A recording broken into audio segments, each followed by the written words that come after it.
um balcão de informações e tira dúvidas sobre o universo da eletrificação. Esse será o Ligados na Tomada dessa semana, que recebe aqui nos estúdios da Jovem Pan um dos maiores craques dos carros de emissão zero, Clemente Galber. Olha só as credenciais eletrizantes do Clemente. Diretor da Abravei, Associação Brasileira dos Proprietários de Veículos Elétricos Inovadores, suplente na ABVE, Associação Brasileira do Veículo Elétrico, formado em comunicação e defensor ativo de tecnologias e políticas voltadas para a mobilidade sustentável e também usuário de veículos elétricos, exclusivamente elétricos, desde 2017. É isso, né, Clemente? Seja muito bem-vindo aqui ao Ligados. Você realmente vai ligar a gente na tomada, hein? Bora lá, obrigado, Alex. Eu acho que as credenciais, elas são até poucas pelo que tem. Até nos bastidores a gente ficou conversando. O que eu listei aqui para tirar dúvida não vai dar para essa meia hora. Certamente tem muita coisa. Clemente, então eu já quero começar de cara com uma pergunta que as pessoas me fazem com uma certa recorrência. Qual o potencial do Brasil no universo da eletrificação? Por que eu te pergunto isso? Porque a gente escuta muito falar de Suécia, né, da Escandinávia, né, ou seja, de todos esses movimentos de matrizes energéticas, mas eu quero saber aqui de Brasil, Terra Brasília, qual que é o nosso potencial? Cara, eu acho que é inesgotável. A gente tem uma questão muito brasileira, né, que é o clima, para começar, né? Então a gente não tem o rigor daquele inverno pesado que você tem na Escandinávia, né? Então, assim, para começar, você não tem que pré-aquecer seu carro de manhã. A bateria aqui está na sua zona de conforto de temperatura, tá? Alguém talvez se preocupe, mas e o ar-condicionado? Não se compara ao consumo de aquecer um carro no inverno, tá?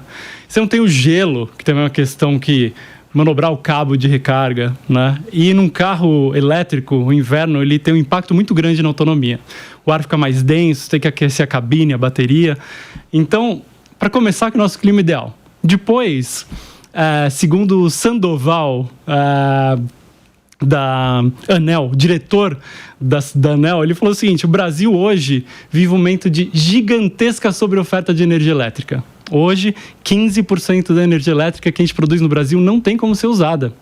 Então, assim, calcula-se que se a gente tombasse toda a frota de veículos que a gente tem a combustão para elétrica, a gente precisaria aumentar nossa geração, né, outrora, em 5%. Hoje a gente sobraria até 10% se a gente tivesse 100% dos carros elétricos. Então essa história, primeiro, vai pagar o Brasil. O colapso não vai existir. Não tem isso, tá? E segundo, o Brasil hoje, 94% da energia elétrica que a gente tem no Brasil vem de fontes renováveis. Hidrelétricas, solar e eólica. E a gente não está nem ainda próximo de aproveitar todo o potencial que a gente tem em solar e eólico, tá? Então, assim, de largada, o Brasil já é incrível nesse cenário. E a gente traz outros ingredientes muito interessantes, né? Então, minerais críticos, que são aqueles minerais que a gente precisa do carro elétrico. Então, para a bateria, para o motor, para o inversor, para o carregador do carro elétrico. De novo, a gente está sentado em cima do maior estoque de minerais críticos do planeta. Então, a gente tem lítio no Vale de Jequitinhonha, Minas Gerais. Depois, a gente vai ter todos os minerais que a gente chama de terras raras para fazer o imã, que é utilizado nos motores elétricos, né? Então, eu costumo até brincar que a gente tem terras raras no Brasil que nem são tão raras assim para a gente, né?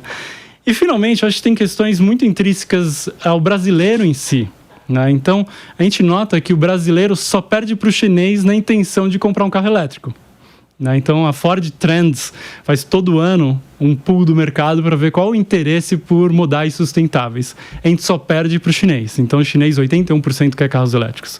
O brasileiro aí está na faixa de 70% como próximo carro, né? Então, eu acho que assim, a gente nota aqui na nossa terra ter tudo que é necessário, né? Alguém vai falar, tá bom, Clemente, mas o Brasil é um país de dimensões continentais, né? Então, para você viajar com carro elétrico, talvez você tenha alguma dificuldade. Mas eu acho que a gente tem que fazer um passo atrás, enxergar como a gente viajava antigamente quando não tinham postos de combustível, né? Então, eles foram surgindo, né? Então, se a gente considerar realmente que a gente está aqui nessa jornada de eletrificação no Brasil, de maneira séria, digamos, 5 anos no máximo, né? Olha o que a gente já tem em 5 anos. E uma coisa que eu vejo, Clemente, não sei se você concorda comigo, mas não sei se eu podia falar, mas durante os bastidores aqui do programa, eu vi que o Clemente é um cara muito ligado em tecnologia, já foi executivo da Apple, já morou nos Estados Unidos, e eu vou fazer agora um comparativo com esses dois cenários. Eu vejo que o brasileiro, ele é muito ávido por novas tecnologias. Eu já conversei muito, inclusive, com o Mário Lafitte, da Samsung, que você deve conhecer. Ele fala que o Brasil, ele é encarado lá fora, né, pelos próprios coreanos e tal, como um grande, não só um celeiro, ou seja, um solo muito fértil para todas as novidades, mas também que o brasileiro, ele gosta de consumir tecnologia.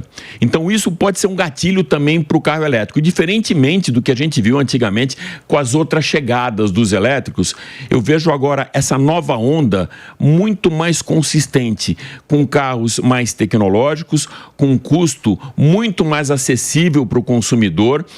E, claro, com todas essas evoluções que a gente esperava, que é uma autonomia maior, uma qualidade maior de bateria. Você enxerga dessa maneira que essa nova onda, principalmente com a chegada dos chineses, ela coloca a gente num outro patamar, Clemente? Eu acho que totalmente, é exatamente isso que a gente vem notando, né? Então, se você olha, por exemplo, quando a gente fala de tecnologia, né, que eu vivi muito esse universo, a gente olha o brasileiro adotando rede social. Negócio brutal, né? Uma rede que chamava Orkut, que lá fora não fez sucesso nenhum, aqui explode, né? Quando sai Orkut de cena, vem Facebook, explode. WhatsApp. Se caiu o WhatsApp... Os gringos mesmo não estão tão acostumados com isso como a gente, né? E não conseguem entender, né? Então, é da nossa natureza, acho, ser tecnológico, né? Eu lembro quando chegou o Gol GTI, injeção eletrônica. Todo brasileiro queria ter aquele carro. Ninguém levantou nenhuma questão. Mas como que eu vou fazer a manutenção da injeção eletrônica? O problema é para depois, a gente aprende. O brasileiro, acho que tem essa capacidade de ser avançado no pensamento e resolver o problema depois. Deixa para eu do futuro resolver isso aqui. Né? Exatamente. Então, eu acho que a gente olha para os produtos chineses, né? E o chinês é muito inteligente, né? A China é uma grande startup, né? Então, em vez de se pensar em todos os problemas, como a gente costuma pensar, eles pensam em todas as soluções, né? Você quer tela grande? Tela grande. Mas e como que eu faço para caber um aplicativo ali? Não, a gente deixa você rodar a tela, né?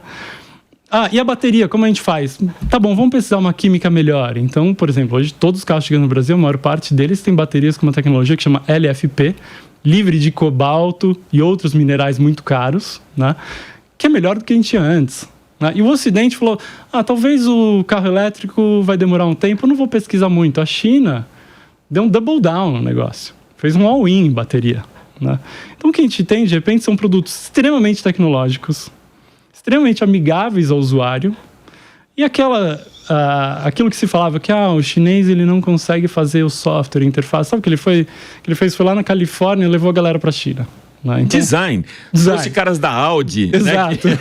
Trouxe caras da Itália, né? Para fazer o design. Antigamente eles copiavam o carro, agora não. Eles têm aqueles caras que faziam o carro lá dentro da planta deles. Melhor estilo de startup não há, né? Como que a gente resolve isso? Traz o cara da Itália. Como a gente faz o software? Traz o cara lá da Califórnia, né? Então o que você acaba tendo são produtos que são extremamente interessantes. Também se observa o seguinte, que o chinês... Ele olhou para os veículos do Ocidente e falou, bom, você tem um módulo de ABS, um módulo de recarga, um inversor do motor, um módulo de controle da cabine, conversor DC-DC. Você tem 11 módulos. Por que eu tenho que, por 11 módulos, colocar um monte de gente para parafusar cada um deles no carro se eu posso colocar tudo em um? Né? Então você começa a ver economia de escala nos produtos chineses. Então, de repente, você pega os veículos da BYD, por exemplo, você tem todos esses módulos em um só. Né? Então isso torna o carro muito mais barato, muito mais rápido para fabricar.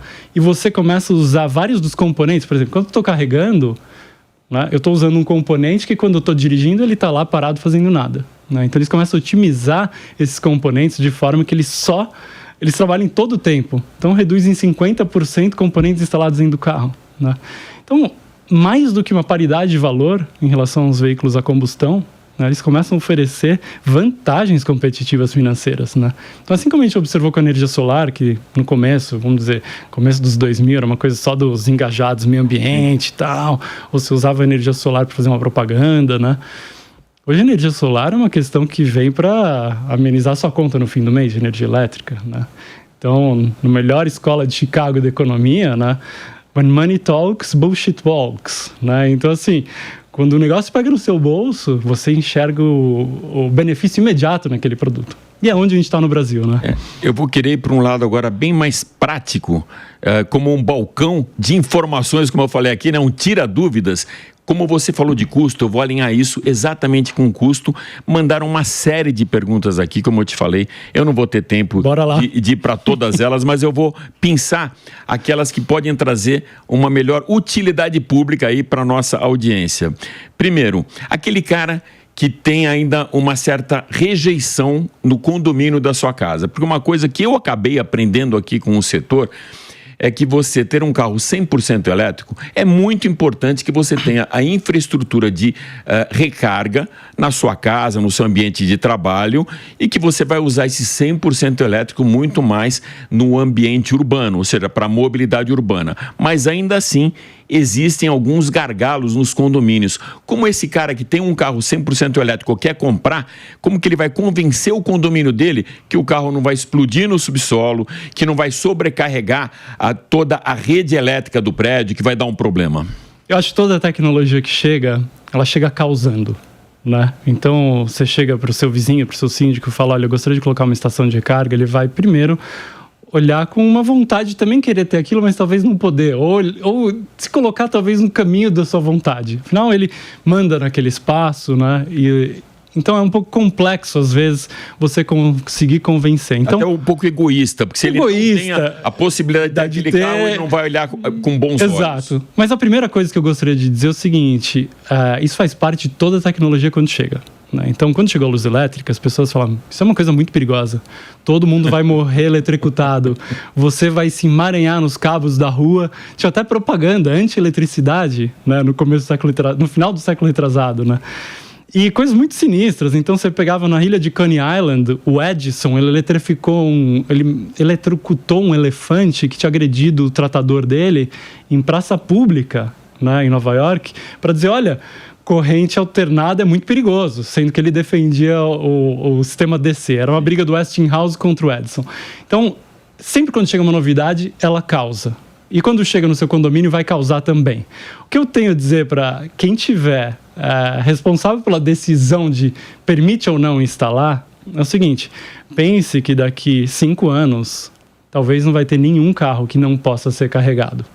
Então, você que talvez esteja falando hoje, olha, não aprova uma estação de carga, você vai ser vítima dessa decisão. E vai dar um tiro no pé. E não só isso, vai desvalorizar o imóvel, né? Pode se alegar, talvez, algumas questões em relação à infraestrutura, da parte técnica, tá? Mas eu, hoje, à frente de uma das maiores, da parte de comunicação de uma das maiores empresas de recarga do Brasil, a Tupinambá Energia, o que eu noto é o seguinte, nunca houve um obstáculo técnico para a gente conseguir colocar uma estação de recarga num condomínio. O obstáculo sempre é político, tá? Então, não tem a carga contratada necessária para colocar estações de recarga para todo mundo. Existem sistemas de balanceamento de carga. Então, posso falar, olha, eu tenho tantos amperes que eu vou dividir em tantas estações, se tiverem todas sendo usadas ao mesmo tempo, que é uma situação muito rara que a gente observa no mercado, tá? Então, assim, não existe barreira técnica. A única barreira é política. Se essa barreira política for verdadeira, né, saiba que existe jurisprudência. Tá? Então você tem esse direito de ter uma estação de recarga caso haja espaço. Se não tem espaço, a gente tem um problema de outra natureza. Claro. Né? Mas eu acho que assim, é uma questão de conversar e entender que no futuro todos os carros vão ter uma porta de recarga. E você plugar seu carro à noite, né? Se você pode plugar seu carro à noite, significa uma economia de 1/5 no quilômetro rodado. Né? Então assim, fazer, eu acho que um empenho muito grande de, primeiro, trazer todas as questões, né? Elucidar todas elas, principalmente a questão da segurança. Né? Então, hoje, por exemplo, o Inmetro, né, e a ABNT, eles têm rígidas normas técnicas que garantem a segurança do processo de recarga de um carro elétrico. Então, o que você tem que fazer? Chama um engenheiro elétrico que vai te dar uma vistoria técnica sobre a qual ele vai fazer uma ART, né, um documento que vai provar que, olha, tudo que eu for colocar aqui vai ser seguro, e com esse documento você pode executar, então, a obra. Isso vai ser assinado por um engenheiro. Então, daí você está coberto pela segurança. Em relação ao fogo ao carro, né, quantos carros elétricos pegaram fogo no Brasil até agora? A gente tem mais de 40 mil deles no Brasil. Quantos pegaram fogo aqui? O índice deve ser menos de 1%. Nenhum. Não tem nenhum carro que pegou fogo no Brasil, né? A gente vai ver alguns vídeos lá na China, ou talvez na Califórnia, né? Mas o que é importante saber é o seguinte: o Ministério da Defesa da Austrália tem um site que é maravilhoso, chama evfiresafe.org, tá? Que busca desmistificar todos os pontos da eletromobilidade, tá? Departamento de Defesa da Austrália, tá?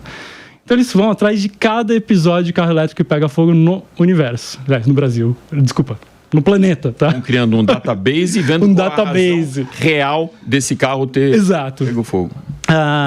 Eu brinco no universo porque nem na Lua o carro elétrico pegou fogo, né? Então, vamos lá. Então eles pegam e eles observaram o seguinte: todos os carros elétricos que pegaram fogo no mundo, que uma parcela muito pequena, são 25 carros para cada 100 mil elétricos, eles observaram que a maior parte desses incêndios foram causados por agentes externos, não o próprio carro, né? Então a gente já traz aí uma questão de desmistificar também a questão estatística, né? Quando você entra nos grandes números, você sempre vai ter um desvio dessa média. São poucos casos de carros elétricos que pegaram fogo por algum elemento externo. O problema não foi a bateria e não foi o carro. Você falou muito do custo, que já adiantou até uma coisa que eu ia te perguntar. Por volta de 1/5 é o custo operacional. Depois a gente vai falar do custo de manutenção, mas operacional por volta de 1/5. A história do incêndio era uma outra coisa que eu ia levantar. Você já colocou, enfim, é uma incidência muito baixa e quando acontece não é por conta nem da bateria, nem por conta da eletrificação. Muita gente pergunta para mim, certamente pergunta para você, carro elétrico dá choque? Não dá choque. Tá? Eu costumo dizer o seguinte: se o carro elétrico, durante o processo de recarga dele, ele está ligado na tomada e totalmente aterrado, tá? A estação de recarga do carro elétrico, ela fica monitorando a cada milissegundo se não tem nenhuma fuga de corrente do veículo, tá? Então, qualquer coisa que acontecer com esse carro durante o processo de recarga, ele vai interromper a recarga, tá? Então, tem parâmetros muito rigorosos dentro da estação de recarga, ele fica verificando todo o processo de recarga, e depois você também vai ter dentro do veículo uma série de verificações que antecedem aquele momento que você liga o carro. Então, cada vez que você aperta o botão do carro elétrico para ele ligar, alguns ligam automático, eles fazem mais de 25 verificações sobre a segurança do veículo, tá? E vale lembrar, quando ele está plugado na tomada, ele está aterrado, tá? Ou o processo de recarga não começa. E se ele está fora da tomada, ele está isolado do chão pelos pneus. Então, não fecha circuito, tá? Então, assim, eu diria que é mais seguro você estar num carro elétrico carregando, porque ele está aterrado, do que um veículo a combustão que pode ter pegado uma estática na estrada e você sair e tomar aquele choque quando você desce do carro. Você vai fazer o aterramento. Que você vai fazer o aterramento por estática. Quem nunca, né, tomou um choque desse? Você sai do carro, aquele banco meio aveludado, sai, pega alguma coisa, pac! Então, assim, eu acho que a gente tira essa preocupação. Tem que desmistificar isso. Sim. Outra coisa, você está com o seu carro elétrico e ficou parado na enchente. Eu acho que essa é assim, eu recomendo que, assim, se evite enchente de qualquer maneira, né? Pela sua saúde do corpo, né? De fato. Você pode morrer afogado e não... Ou pegar uma doença. Agora, se você estiver parado no meio do trânsito e alagar, a chance de você sair com o carro elétrico é muito maior do que a combustão. A gente sabe que um veículo a combustão... Não tem escapamento?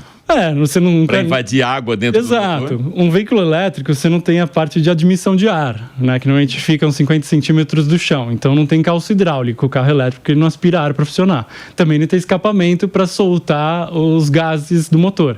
Então, um veículo elétrico, toda a parte elétrica dele é certificada normalmente com protocolos que se usa, inclusive, na indústria militar, né? Que são os IPs, né? Então, normalmente é tudo IP68 para cima. Isso quer dizer o seguinte, que todas essas partes elétricas podem ficar submersas por um bom tempo a mais de 1 metro de profundidade. Mas é feito para andar a 1 metro de profundidade? Não. Só para garantir, se você passar numa grande poça d'água ou se o carro for lavado por uma máquina de pressão, que a água não vai entrar nesses circuitos eletrônicos e danificar alguma coisa. Mas a chance de você atravessar um alagado com um veículo elétrico é N vezes maior do que um veículo a combustão, né? E também em relação aos danos desse veículo, né? A bateria é selada, inversor selado, motor é selado, toda a eletrônica é selada e aqui não fica dentro da cabine, né? Então, não recomendo que ninguém faça isso, mas você vê muitos vídeos das pessoas atravessando alagados que não deveria se atravessar de maneira alguma com um carro, talvez com um barco, com veículos elétricos, mas isso é muito inseguro e não recomendo mais que losai. Claro. Né? Clemente, eu tive a oportunidade de ir para o centro de treinamento da General Motors em Milford, saí de Detroit para lá, dirigindo um carro elétrico e para apresentarem para a gente a bateria Ultium. E aqui no Brasil, eu acabei aprendendo muito sobre a bateria Blade da BYD, ou seja, novas tecnologias de bateria.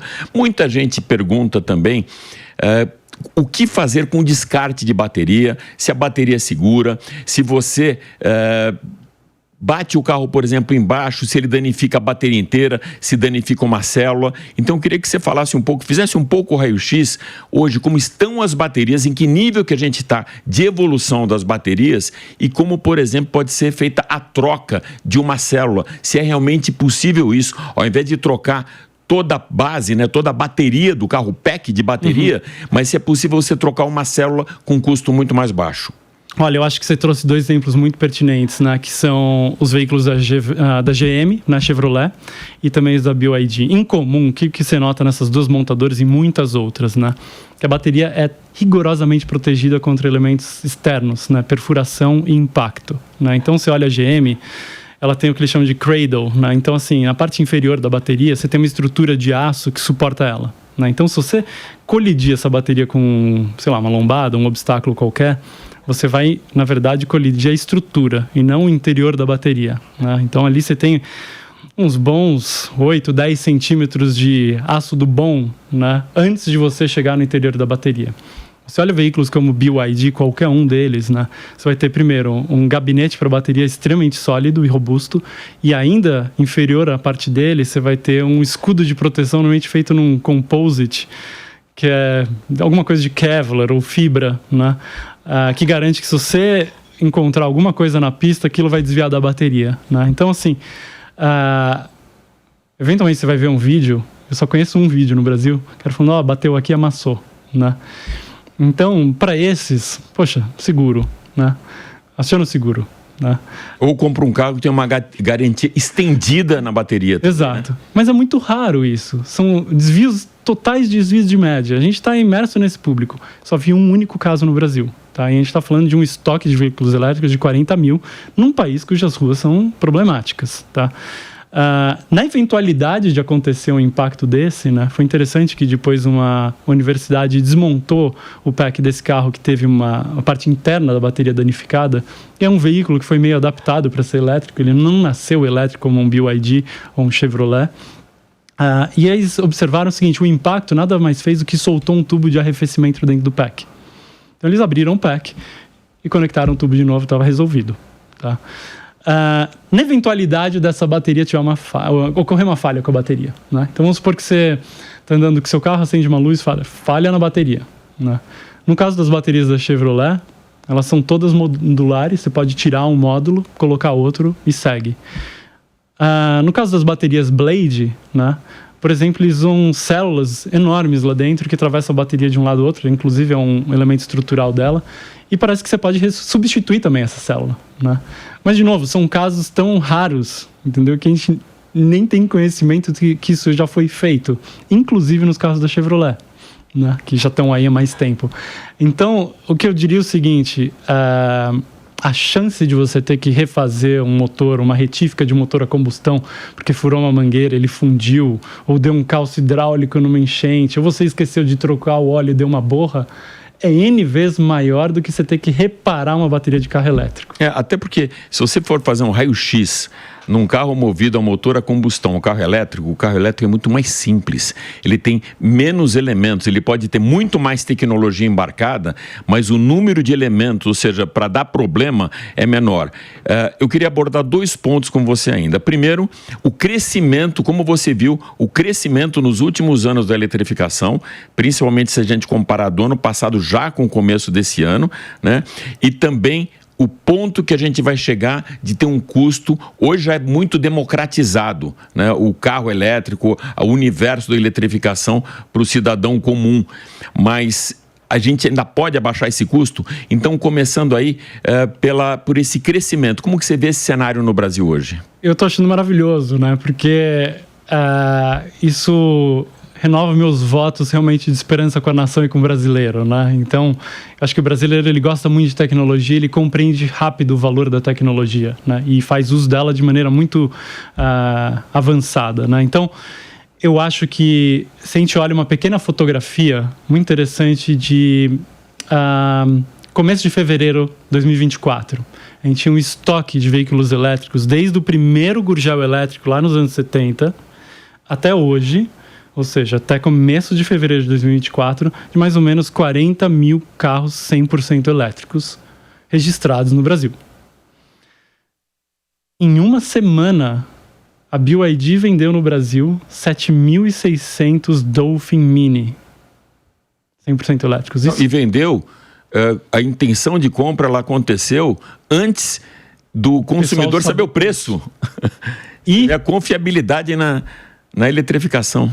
Isso representa 20% do estoque histórico de veículos elétricos registrados no Brasil em apenas uma semana. E lembrando, foi um veículo de R$105 mil, né? O que a gente observa, esse veículo especial, ele tem banco elétrico, ele tem uma cabine extremamente confortável, né? Não sei se você teve a oportunidade de dirigir o carro. Sim, andei com o carro. Extremamente tela giratória. Tela giratória. E uma coisa que me impressionou, Clemente, que ele veio com uma nova versão, por exemplo, o BYD Dolphin Mini.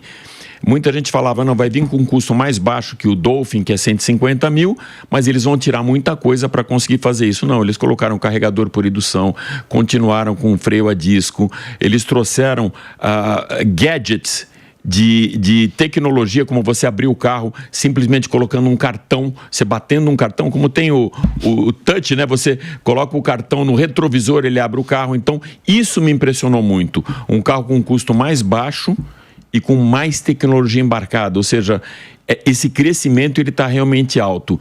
A gente está falando, uma coisa que muita gente pergunta para mim é o que encarece essa tecnologia toda para ficar o carro eletrificado mais caro que a combustão. Eu acho que quando o carro chega nesse valor de lançamento de 115 mil e dando um all-box, ou seja, que ele vai para os 105 mil que você falou, ele já chega perto do preço de um Onix, de um HB20. Então ele já está chegando na faixa de um carro movido a combustão. Custo operacional desse carro, a gente falou, custo de manutenção. Esse cara vai ficar preocupado com o custo de manutenção e principalmente com a mão de obra especializada? É uma preocupação para esse consumidor? Olha, o que a gente observa é o seguinte, no veículo elétrico você não tem nenhum item que você tem que trocar de manutenção no motor. Não tem o óleo do motor, não tem filtro de óleo, não tem filtro de ar, não tem filtro de combustível, não tem correia, não tem vela, não tem regulagem de válvulas. Mas e o pack elétrico dele? Aí, bateria. Basicamente, o que você tem que fazer anualmente, em algumas montadoras, bianualmente, ou seja, você faz um ano sim, outro não, você vai ter que plugar um computador no carro e ver se está tudo em ordem, né? É só isso. Aí depois você vai ter que trocar, talvez, palheta e filtro de ar da cabine, tá? E talvez fazer rodízio de pneus e pneus quando for necessário, mas é isso. Super obrigado, amigo. Obrigado, Alex. Valeu, até a próxima.